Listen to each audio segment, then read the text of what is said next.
My name is Li Meng. I'm an associate professor of anesthesiology at the University of Pittsburgh School of Medicine.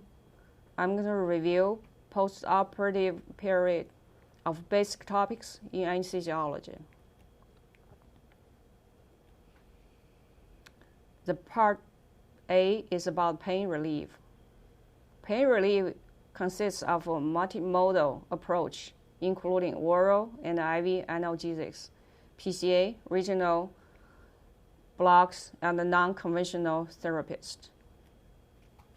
Opioids analgesics are all exogenous substances that bind especially to opioid receptors and produce at least some agonist responses. All opioids have a role in production of analgesia, either before or after surgery. Morphine is an opioid with which all other opioids are compared. Morphine and fentanyl are the agonist prototype. They have supraspinal analgesia effect. They cause ventilatory depression, GI tract effects, and sedation. The antagonist prototype is naloxone. This picture outlines the opioids effects and side effects on different organ systems. Ventilation effects of opioids could cause rapid and dose-dependent depression of ventilation by increasing the resting PaCO2 and decreased responses to ventilatory stimulant to CO2. The rate of breathing is decreased and the tidal volume is often increased. Hypoventilation and arterial hypoxemia from opioid-induced spasm of thoracoabdominal muscles. Large doses are likely to cause significant changes in myocardial contractility or decrease in blood pressure. Orthostatic hypotension when from supine to upright position or hypovolemia could happen. Morphine and meperidine evoke of histamine release. Bradycardia from stimulation of vagal nerve stimulation could happen. They do not sensitize the heart to cardiac arrhythmia of catecholamine release. For the central nervous system effects of opioids, they do not have the effect to produce unconsciousness reliably. Cerebral vasoconstriction and a decrease in cerebral blood flow and intracranial pressure. They can cause nausea and vomiting by stimulation of dopamine receptors in the chemoreceptor trigger zone. IV morphine produces less nausea and vomiting than the IM form. The pupil may be very small. Opioids could cause skeletal and muscle effects. They cause spasm of the skeletal muscles or biliary smooth muscles. And usually administration of naloxone to terminate the spasm. Agonists and antagonists have strong kappa effect and a weak mu receptor effect. They have limited analgesic properties. They do have a very small depression of ventilation effect for the antagonist properties. Local anesthetics play a big role in our practice. We use them to block nerve conduction for painful surgical stimulation, attenuate the pressure response to tracheal intubation, decrease coughing during intubation and extubation, and antiarrhythmic. Clearance of the drug depends on the type of local anesthetics. Potency and factors influence the duration. The higher the solubility, the greater the potency. The greater the protein binding, the longer of the duration action. Local anesthetic toxicity need to be seriously concerned. CNS toxicity normally start with the patient complaint, like headaches, tetanus, perioral numbness, confusion. Muscle twitches could happen, followed by auditory and visual hallucination. Seizure activity, unconsciousness, respiratory arrest. For the cardiotoxicity, it is less common, but can be fatal. We can see the hypertension, tachycardia, decrease the contractility and cardiac output. Then hypotension occur. Sinus bradycardia, ventricular dysrhythmia, and circulatory arrest. Other toxicity include neuron toxicity. Permanent neurologic deficit can be very small. Transient neurologic symptoms is moderate to severe pain in the lower back and the thigh. Normally resolved within 7 days. Other problems could be methemoglobin is reduced through this methemoglobin reluctase. They can happen when we use prelocaine and benzocaine for most of the cases. Alpha-2 receptors stay in the CNS system. They decrease the sympathetic output, cardiac output, SVR, and blood pressure. Analgesic action from alpha-2 agonists occur through the site in the spinal cord that decrease pain signal transmission. This type of drugs were used treating hypertension. They were used adjunct in regional blocks. Pre-anesthetic sedative. They were used for sharing, opioid alcohol withdrawal, and ADHD. Clonidipine is the most common drug used in management of hypertension. It has sedative qualities. By the study, it decreased inhaled and IV anesthetics, and in the hope of decreasing postoperative pain. Non-steroidal anti-inflammatory drugs is a group drugs together, but not chemically related. No tolerance or physical dependence, and with few side effects than opioids. Their actions are primarily outside the CNS by inhibiting the enzyme cyclooxygenase. They could produce analgesia partially through a mechanism in the CNS. There is a meta-analysis of the effect of a single IV or IM dose of ketorolac study for postoperative pain. That study found a single IM dose of ketorolac reduced the early pain, and a 60 mg dose reduced postoperative opioid use and nausea and vomiting. The toxicity include GI bleed, renal toxicity, hepatic side effects, and hematologic toxicity. Important part is the platelet dysfunction. That is prolonging bleeding time for 4 to 7 days. IV Tylenol is approved in 2010 for management of fever, mild to moderate pain, or moderate to severe pain with opioids together.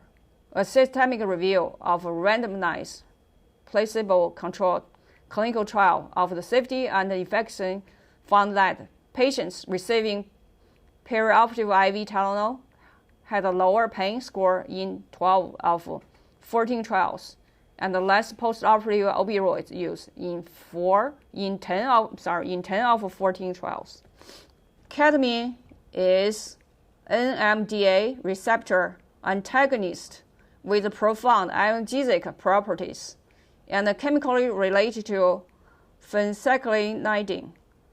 It is binded to opioid U receptors, muscarinic receptors, and voltage-gated calcium channels. It causes dose-dependent dissociated state, unconsciousness, hallucination, or disturbing dreams in the emotionally patients. Tachycardia, increase cardiac output and MAP, increase cerebral blood flow and increase intracranial pressure, increase oral secretions, and emergogenic and nystagmus could happen. However, this drug preserves respiratory drive and bronchodilation. Lately, ketamine has increased interest as an analgesic for acute pain management. A randomized, double-blind, placebo-controlled clinical trial showed IV ketamine provides a greater, longer-term postoperative pain relief and a significantly lower pain score than placebo. The incidence of adverse effects did not differ between the groups. A systemic review and analysis of the effect of perioperative ketamine IV on postoperative pain showed ketamine was associated with a decrease in postoperative pain score in 37.5% of studies at an early time point, and 25% of studies at later time points. TCA is a group of drugs. They decrease synaptic reuptake of serotonin and norepinephrine, may also down-regulate serotonin and beta-adrenergic receptors. They are used for depression, anxiety disorders, chronic neuropathic pain, peripheral neuropathy, myofascial pain, and they have side effects. The side effects including urine retention, decreased seizure threshold, cardiac dysrhythmia, particular prolonged QT intervals, blurred vision, confused sedation, and weight gain. Normally, this drug should be held in the perioperative period, and low doses are used for chronic pain syndrome. SSRIs group are selectively inhibit serotonin reuptake into presynaptic neurons with little effect on norepinephrine or dopamine. They are used for antidepressant, anxiety disorder, and adjunct in some chronic pain. There are a list of adverse effects, and particular for platelet inhibition. Withdrawal syndrome could occur with a sudden stop of using continual daily doses throughout the perioperative period. Bleeding risk is increased with drug. They may prolong the QT interval. They may lower the seizure threshold too. There are different ways for administration of medication. For oral administration, they have unpredictable absorption, and they always have to go through the first pass hepatic effect. For IV administration, this way we can avoid uncertainty of unpredictable absorption. It is completed control over the rate of drug delivery. It is relatively easy to design an infusion regimen to produce a target blood to drug concentration. Other routes of administration include IM, sublingual, subQ, and transdermal administration. There's an extensive trial of fentanyl patch that is showed to be effective in delivering fentanyl and pain relief. Meperidine and hydromorphine also have been studied and have showed suitable for transdermal administration. PCA can eliminate the variable absorption of opioid from the injection site and bypass the avoidable delays that occur when an opioid is requested. The ideal analgesic for PCA include a rapid onset, high analgesic efficacy, and intermediate duration of effect for better control. Morphine and hydromorphine both were most widely used drugs. The incidence of sedation was significantly lower in the PCA group than AM injection group, according to the studies. Most studies showed improved pain relief, decreased postoperative morbidity, and a short hospital stay from epidural opioid injection over the IV route. A study confirmed better pain relief and postoperative pulmonary function with postoperative opioid analgesia by the epidural opioid use. The complications of intraspinal opioid administration include itching, nausea, vomiting, urinary irritation, and respiratory depression. TENS units are the small device consisting of a power source, one or more signal generators, and a set of electrodes. They provide analgesia in a wide range of medical conditions, but its usefulness is questioned by recent studies.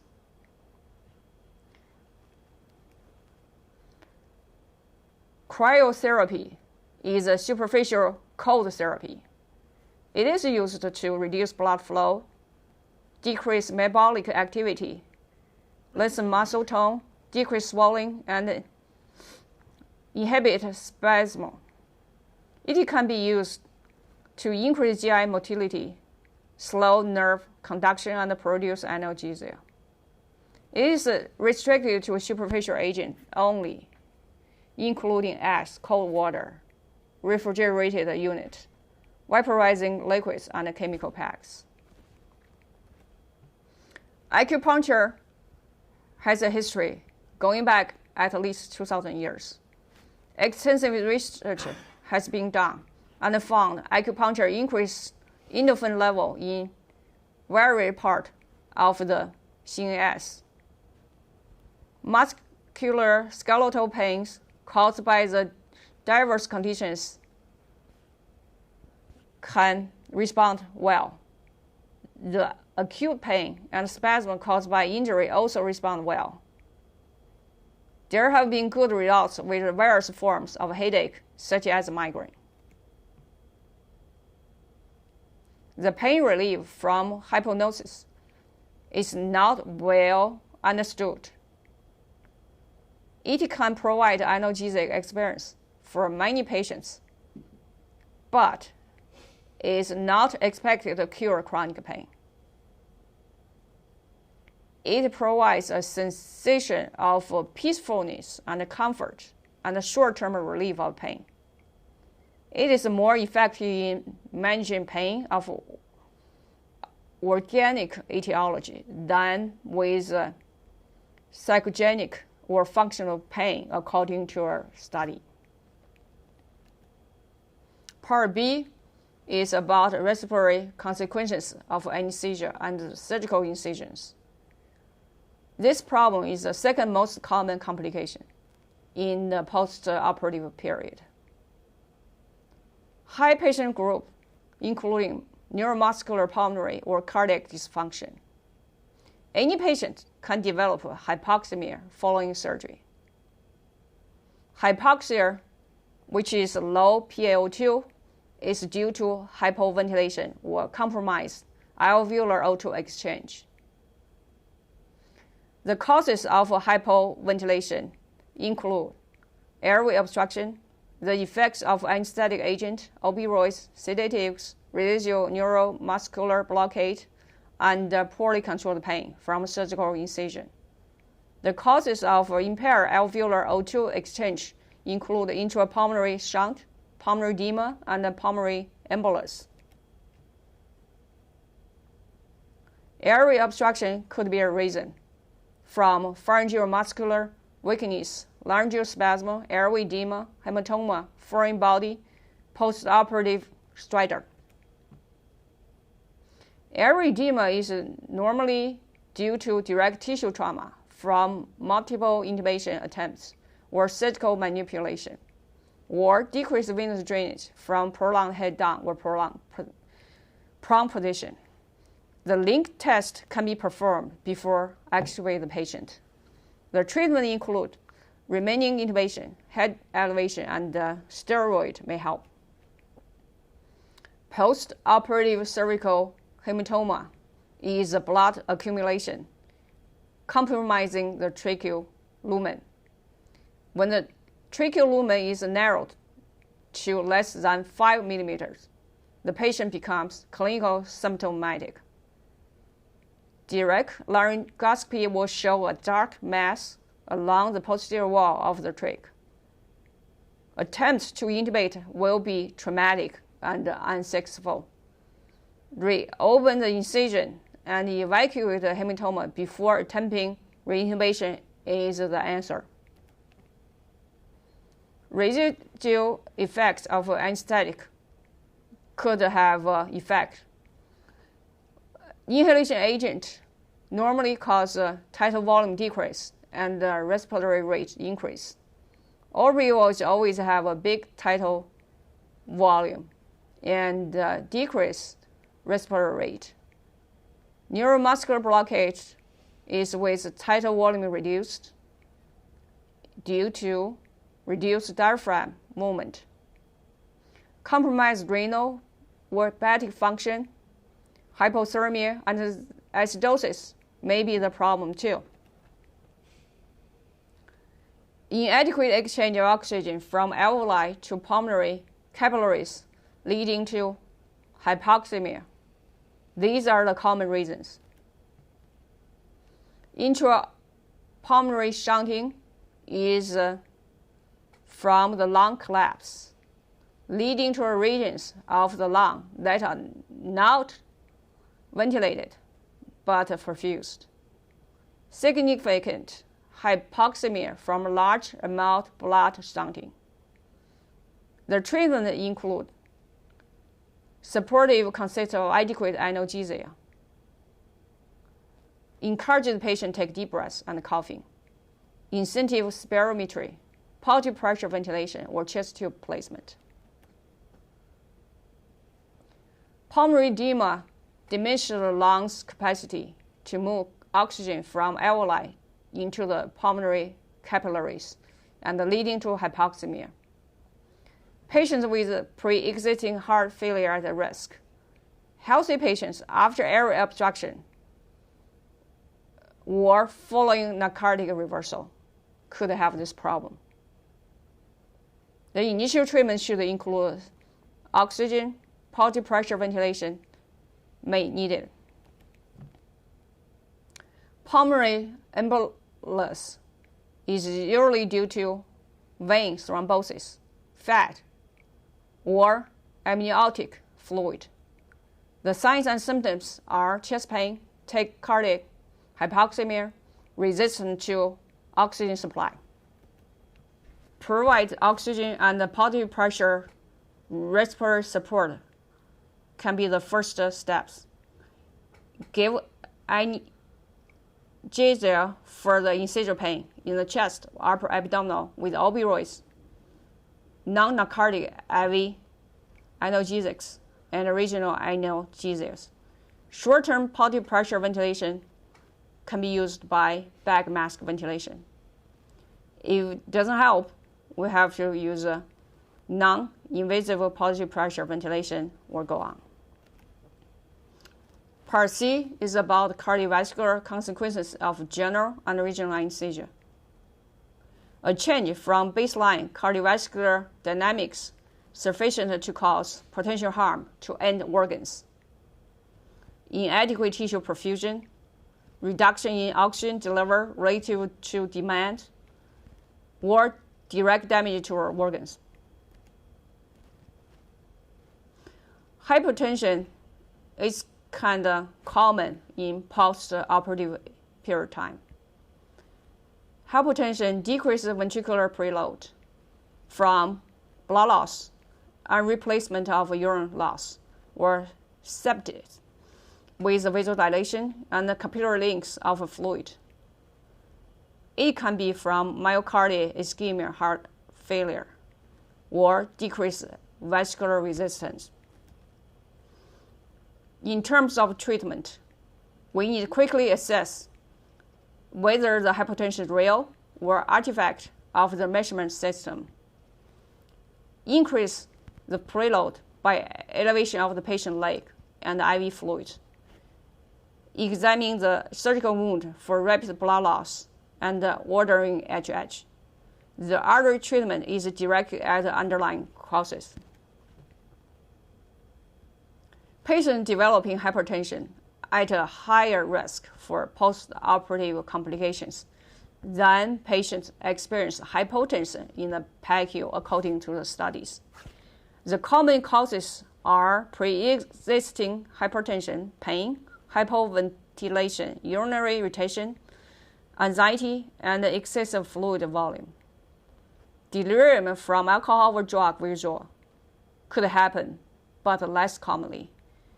Severe hypertension leading to LV failure, myocardial infarction, pulmonary edema, or cerebral hemorrhage.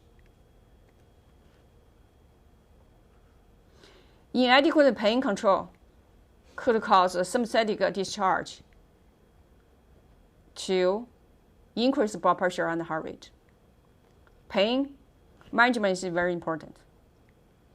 Urinary retention causes hypertension for elderly men with no voiding problem due to prostate hypertrophy or patient due to regional anesthesia. Hypoventilation could be the problem. Post-operative anxiety, emergency delirium, and the drug alcohol withdrawal could be the reason too. Part B is about post-operative nausea and vomiting. This is the most common complication in the immediately post-operative period.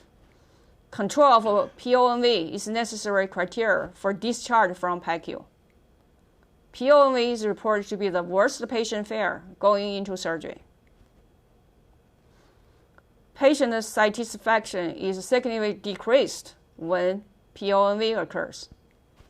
A patient with severe PONV may require unplanned admission. Delays in discharge patient from PACU and turnovers patient in the OR.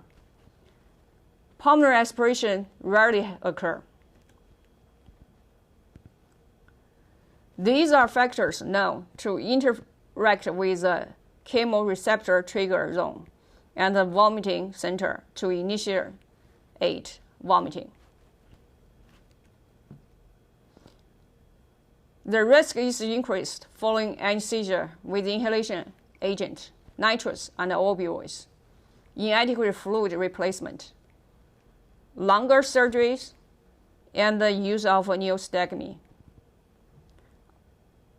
Some other agents, such as etomidate, ketamine, reportedly have a higher risk.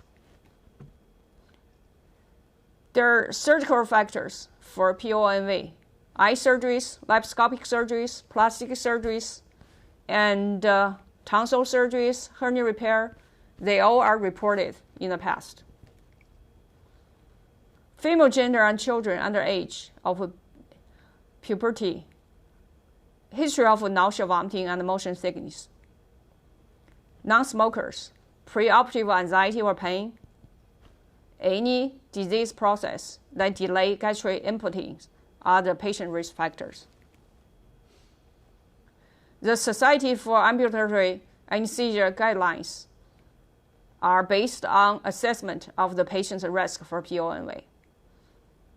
For low risk for patient, that means no risk factors, they do not require prophylaxis unless the procedure is associated with a PONV. The moderate for PONV means one risk factor is a single prophylactic agent. High risk for PONV means more than one risk factors. The patient needs to have multiple agents, TIVA, and minimize the postoperative opioids use.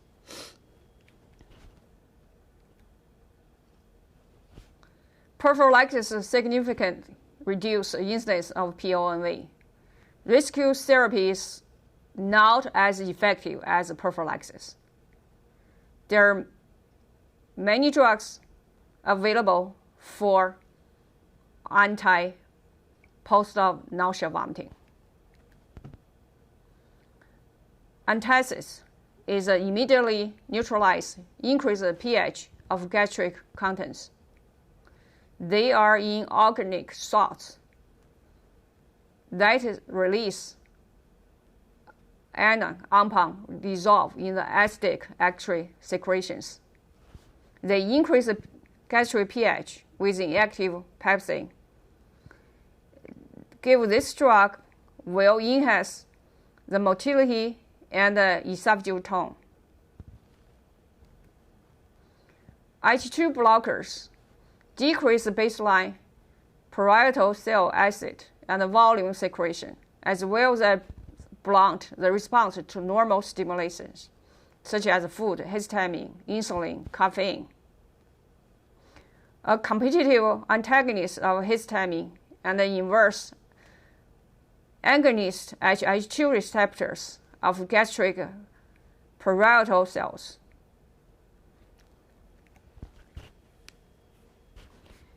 Metoclopramide basically blocks dopamine receptors in the chemoreceptor trigger zone and enhances cholinergic activity in the upper GI tract. That increases motility and lower esophageal sphincter tone. This drug has been used for gastroparesis, PONV prophylaxis, chemotherapy-induced nausea vomiting prophylaxis, and GERD. There's many contraindications in the patient for these drugs. We need to be careful with the use it.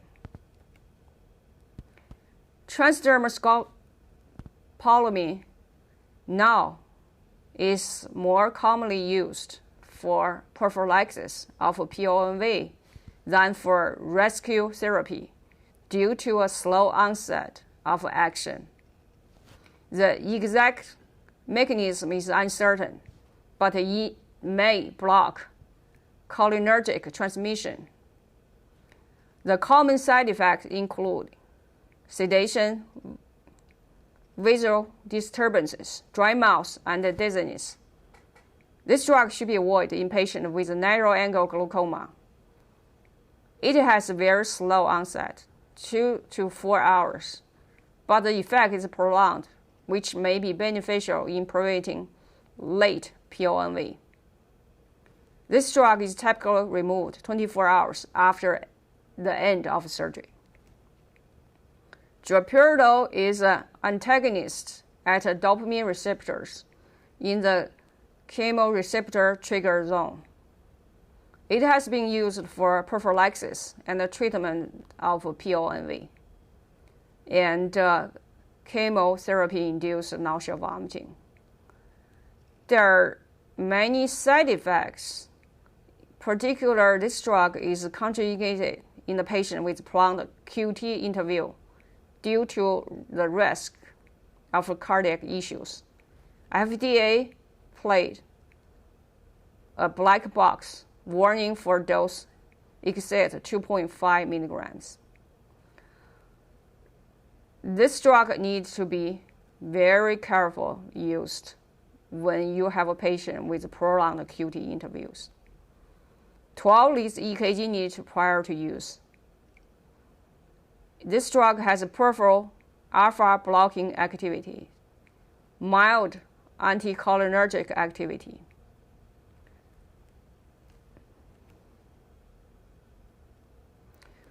Five HT3 antagonists currently are the most commonly used drugs. They do not have sedative side effects, and they do have IV formula. They can be used prophylactically or they can be used for rescue therapy. They suppress the initiation of PONV by blocking serotonin, peripherally at vagal afferents and centrally in the chemoreceptor trigger zone. We've been using first-generation drugs. However, the second-generation 5-HTs is available. As far as the serotonin syndrome, this syndrome is rare, but potentially could be life-threatening situation associated with the use of 5-HT3 antagonists. Most reports have been associated with use of other serotogenic drugs. The typical vital sign problems including tachycardia, hypertension, hyperthermia, and the dramatic swings in the pulse and blood pressure. According to FDA recommendations, a 32 mg IV dose of ondansetron should not be used. Electrolyte problems such as hypokalemia or hypomagnesemia should be corrected before give ondansetron. Patients with congenital long QT syndrome, heart failure, bradycardia, and those taking other drugs that increase the risk of QT prolongations may be at a particular risk for QT prolongation.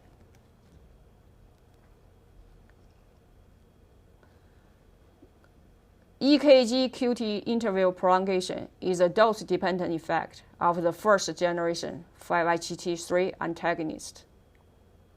We should avoid these drugs in the patient with congenital long QT syndrome.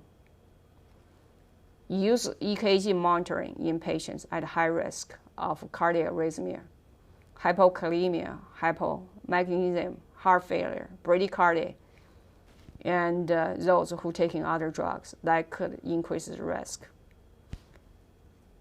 Ondansetron 4 mg IV dose prolonged the QT interval in healthy volunteers.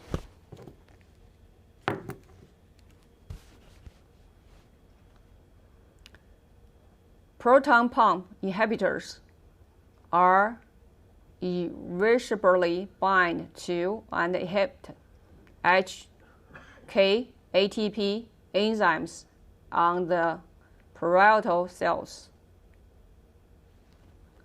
They are capable of inhibiting dose to 100% gastric acid secretion.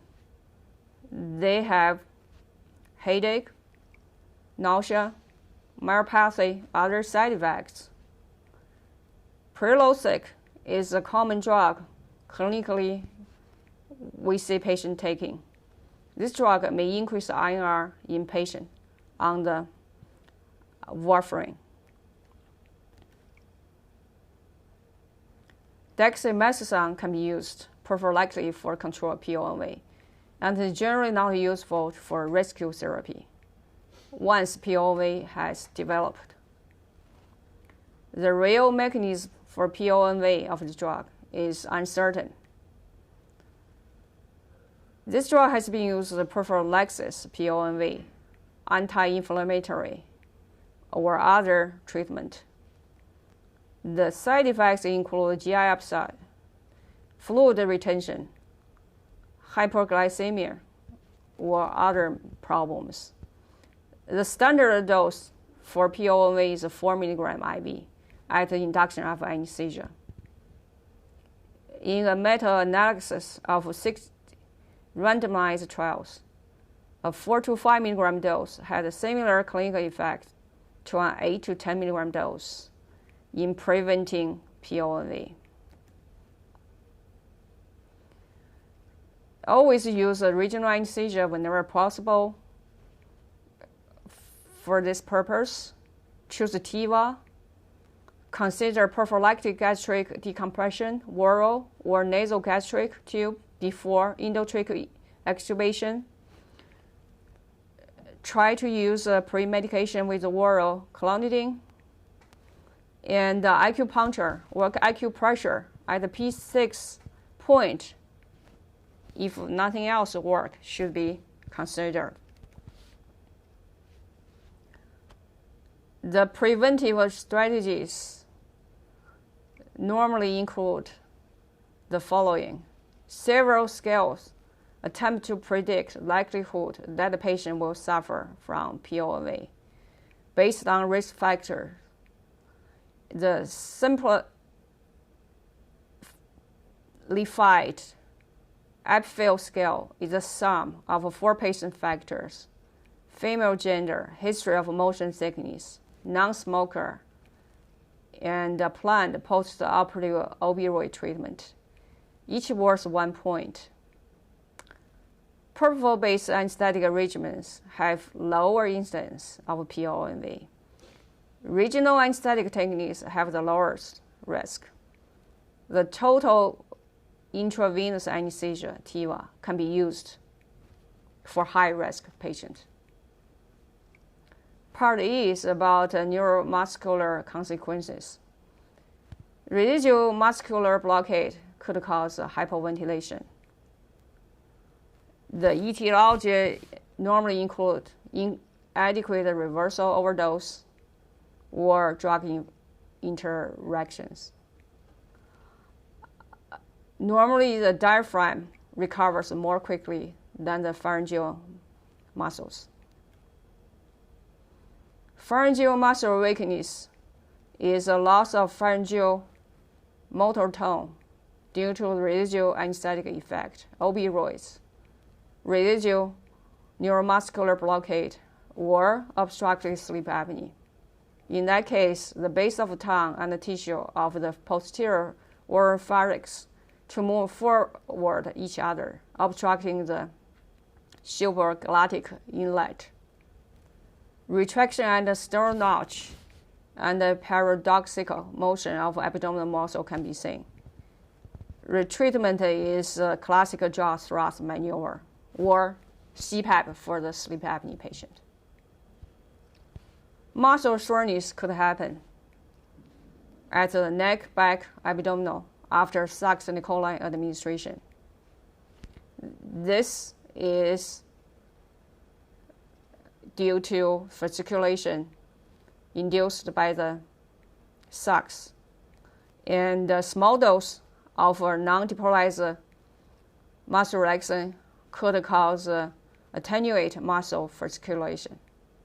Still, there is debate whether preventing fasciculation correlates with a reduction in the muscle soreness. The next part is neurological consequences of anesthesia. First is postoperative delirium.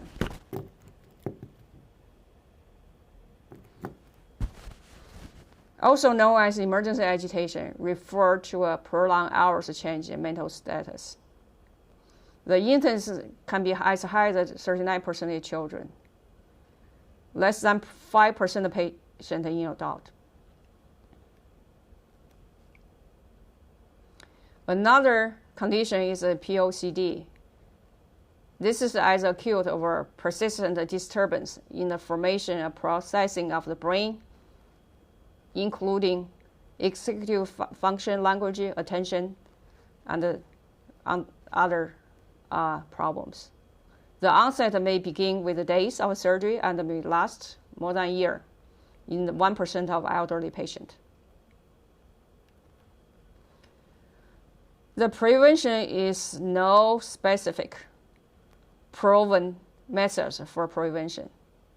Try to maintain systolic blood pressure at above 90 and give adequate cerebral perfusion pressure.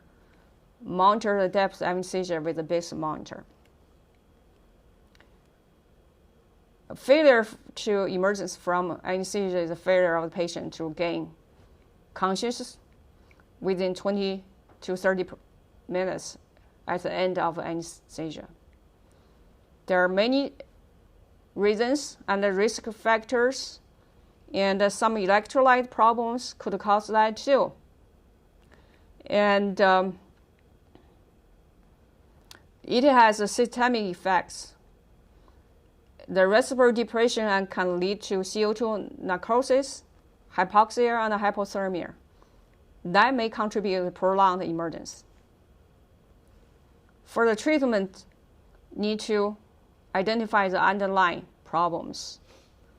Use a reversal to reverse the drugs, check the electrolytes, and make sure the patient ventilating okay. And if the patient is still not waking up, a neurology consultation or CT scan are needed.